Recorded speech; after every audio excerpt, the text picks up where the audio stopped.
If you look at a dollar bill before 1933, it says it is redeemable in gold.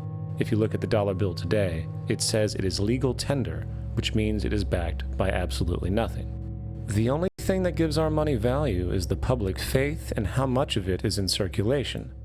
Therefore, the power to regulate the money supply is also the power to regulate its value, which is also the power to manipulate and control entire economies.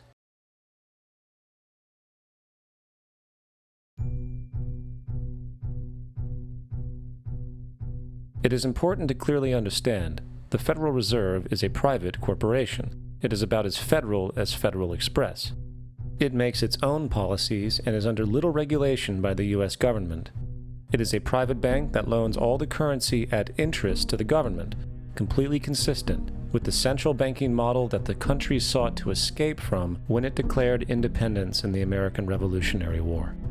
Now, going back to 1913, the Federal Reserve Act was not the only bill pushed through Congress for the vested financial interests. They also pushed its partner, the federal income tax.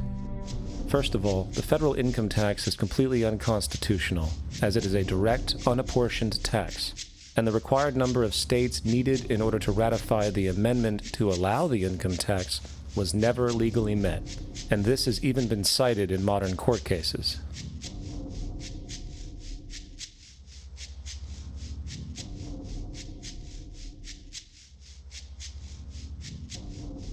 Second, at the present day, roughly 25% of the average worker's income is taken from them via this tax. That means you work 3 months out of the year to fulfill this tax obligation. And where does that money go? According to the Grace Commission report of the 1980s, 100% of what is collected is absorbed solely by interest on the federal debt and by federal government contributions to transfer payments.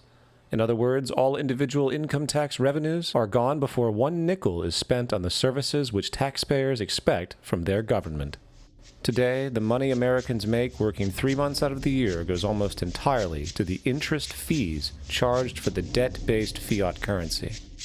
The fact is, the federal income tax exists to feed the Federal Reserve federal government money machine, making sure the interest payments are always there.